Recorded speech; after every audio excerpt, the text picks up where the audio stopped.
Long ago, on a hillside near Bethlehem, sat a very young shepherd, playing a gay, happy tune on his little wooden pipe.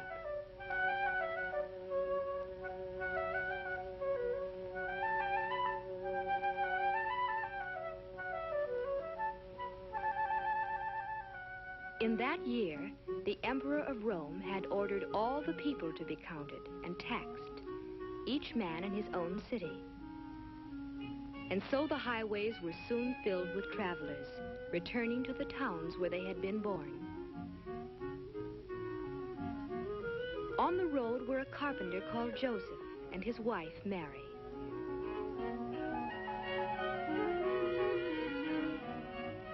Their hometown, Bethlehem, was a city now filled with visitors, all looking for places to stay. And by twilight, Joseph and Mary were weary of searching.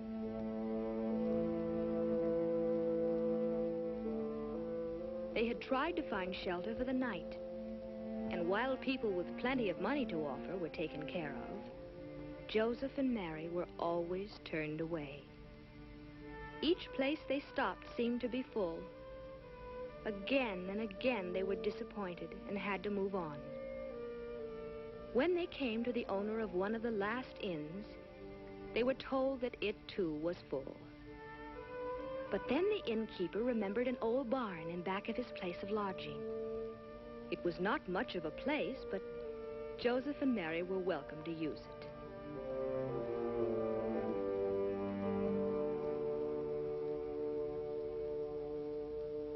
This was where they would stay for the night. And in this old, dingy stable, the animals made room for the unexpected guests. As Joseph made Mary comfortable and the weary tourists took their rest, night settled over Bethlehem.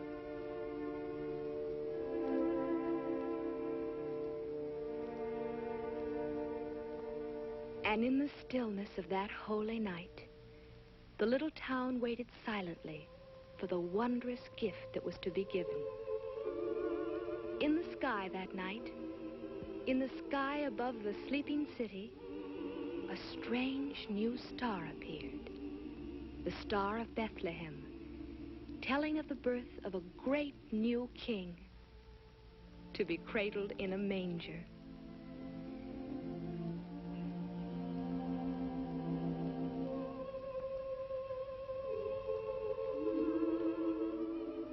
And so it was that Christ the Savior was born in Bethlehem on that silent night so long ago.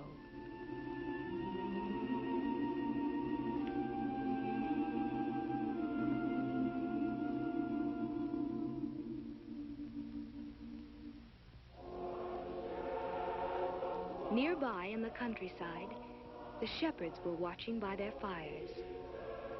Then, with the star, appeared a light, bright with the glory of angels, angels who sang to them of the birth of a king in a manger in Bethlehem.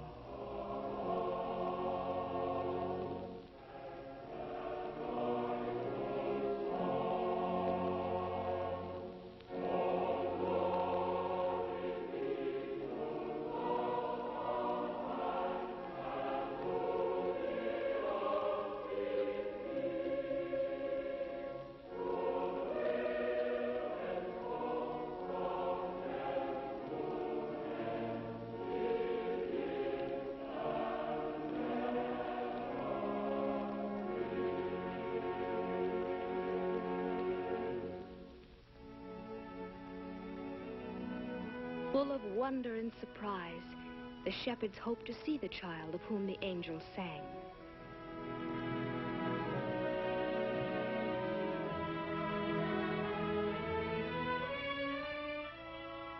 They gathered their sheep together and started toward the town. From the hilltop, they could see the star, and beneath it, they knew they would find the stable whose manger held the heavenly king. On they came, and the first to arrive was the very young shepherd playing his pipe. As he saw the baby with Mary and Joseph, he came close to the manger. Before the holy child, the shepherds all knelt and offered to him the beloved pipe, a sheepskin cap, and a little lamb.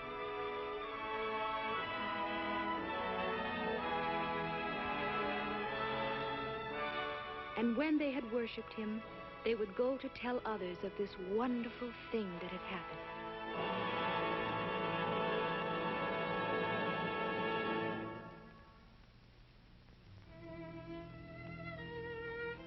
Far to the east, there were others who saw the star. In Turkestan, a princely astronomer sat studying his instruments.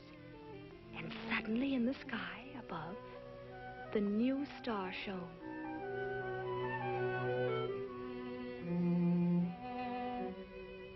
In India, a king watched from the balcony of his marble-columned palace as the star grew larger and larger.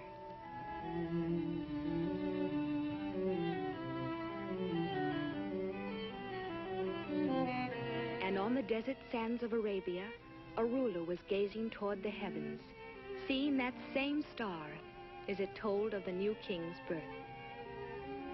To them all, it meant that a king had been sent from God, a king they would worship.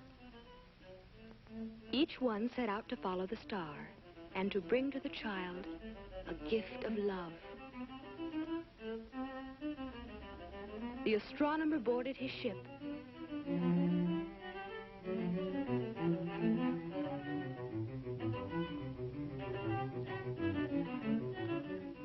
and sailed over the waves toward the guiding star.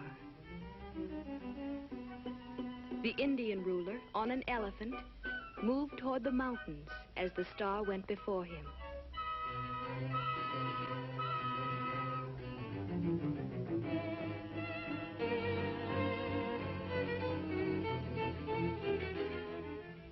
And from Arabia, across the desert, came the third king on a camel.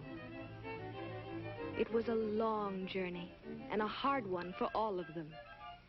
But as they followed the star, each came nearer to the land of Israel, where Herod ruled.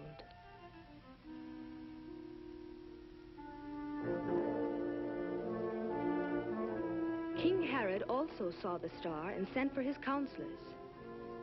To Herod's advisors, the star fulfilled a prophecy that a king should be born in Bethlehem, in the land of Judah. And while the eastern kings continued their journey toward Jerusalem, Herod was disturbed by this unwelcome news.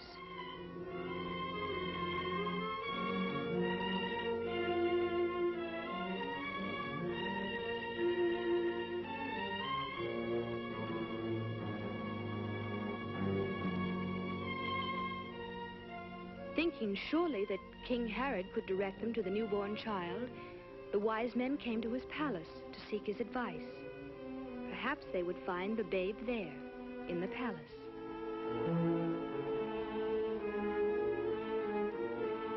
Herod sent them to Bethlehem, saying, "When you have found the child, tell me that I may worship him also."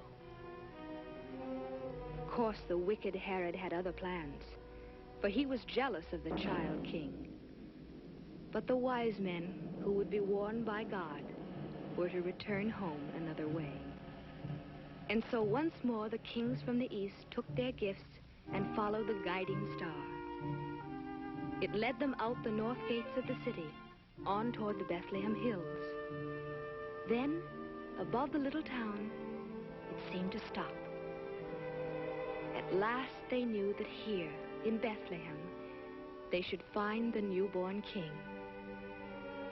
They did find him, and with him the young shepherd who had brought the first gift to the manger. They knew that the star had led them to this child who was the king they were seeking. The wise men went into the Holy Family and offered their gifts to the infant Jesus. Filled with awe and wonder, they knelt before him and put at his feet a crown of gold,